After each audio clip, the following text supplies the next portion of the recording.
আসসালামু আলাইকুম YouTube family, welcome house wife cooking recipe and blog চ্যানেলে। কেমন আছেন সবাই? আশা করি সবাই ভালো আছেন।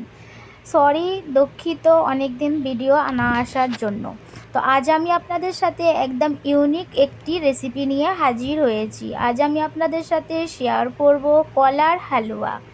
আমরা তো সবাই চানা ডালের, তারপরে সুজির, বেসনের নানান ধরনের হালুয়া খেয়েছি।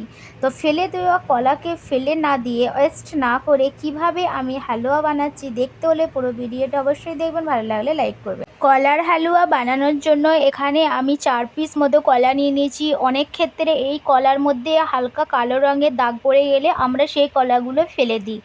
তো কলাগুলো ওয়েস্ট না করে এইভাবে আমরা কলার হালুয়া বানিয়ে ফেলতে পারি। তো কলাগুলো একটি গ্রাইন্ডারে ভালো করে স্মুথ একটি পেস্ট বানিয়ে নিলাম।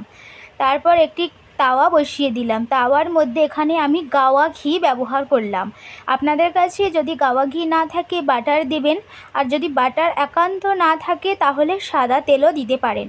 তারপরে যে কলার স্মুথ পেস্টটি বানিয়ে রেখেছিলাম সেটি দিয়ে দিলাম ঘিয়ের মধ্যে, দিয়ে নাড়তে থাকবো ম্যাক্সিমাম 15 থেকে 20 মিনিট পর্যন্ত, যতক্ষণ না এই কলার কালারটি চেঞ্জ হয়ে যায়। দেখবেন কলার কালারটি চেঞ্জ হয়ে পুরো ব্ল্যাক কালারের হয়ে যাবে।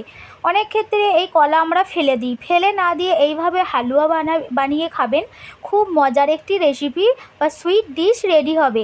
অনেক সময় আমরা সুজির হালুয়া, ডালের হালুয়া, নানান ধরনের হালুয়া তা খাই। তো এভাবে কলার হালুয়া কি কেউ খেয়েছেন?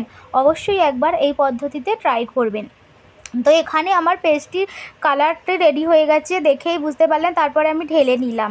তারপরে সেই তাওয়ারই মধ্যে এখানে আমি গুড় দিয়ে দিলাম। আর একটা কথা মনে রাখবেন, কলার হালুয়া বানানোর জন্য গুড় অবশ্যই দরকার। তো এখানে আমি গুড়েতে সামান্য পানি দিয়ে গুড়টি ভালো করে করে নেব, গলিয়ে নেব। তো এখানে গুড়টি ভালোভাবে গলে গেছে, দেখে নিন। ভালোভাবে একদম ব্লেন্ড হয়ে গেছে। তো আর 2-4 বার নেড়ে চেড়ে নেব, খুব ভালোভাবে নেড়ে নেব। গুড়ের কালারটি ভালোভাবে আসবে এবং পাকও সুন্দরভাবে হবে। আর একটি সাইডে আমি যে কলাটি নেড়ে রেখেছিলাম সেটি গুড়ের মধ্যে দিয়ে দিলাম। এই যে কলার পেস্ট বানিয়েছিলাম যখন হলুদ কালার ছিল, তারপর গাওয়া ঘিয়েতে নেড়ে নেড়ে কালারটি ব্ল্যাক কালারে এসে গেল। এবার কলার পেস্ট আর গুড় ভালো করে ম্যাক্সিমাম 1 ঘন্টা মতো নাড়তে থাকবো।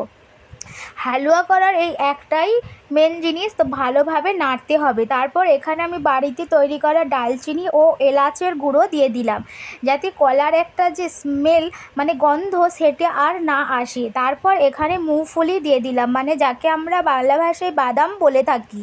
তো এই বাদাম দিয়ে ম্যাক্সিমাম 1 ঘন্টা মতো নেড়ে নেড়ে পুরো হালুয়া প্রসেসে আনবো। দেখেই বুঝতে পারবেন যখন রেডি হয়ে যাবে, কারণ তাওয়া থেকে হালুয়াটি পুরো ছেড়ে যাবে, মানে খুব সুন্দর হয়ে যাবে। তারপর হয়ে যাবার পর আমি একটি কন্টেনারে ভালো করে অয়েল ব্রাশ করে নিয়েছিলাম। তারপর হালুয়াটি আমি এই কন্টেনারের মধ্যে রেস্টে রেখে দেব। দেখে কতটা লোভনীয় লাগছে, কেউ কি বুঝতে পারবে এটা কলার হালুয়া? দেখে মনে হবে কোনো একটি ইউনিক জিনিস। খুব সুন্দর রেসিপি, সুইট রেসিপি। মাত্র 3টে উপকরণ দিয়ে আমি এই রেসিপিটি বানিয়েছি। এখানে হালুয়াটি একদম সেট হয়ে গেছে, এই দেখে নিন, একদম সেট হয়ে গেছে, আমার হাতেও লাগছে না।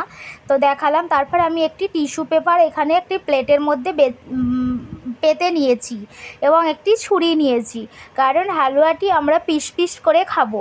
তো হালুয়াটি বক্স থেকে ভালোভাবে বের করে নিয়ে পিস করে নেব।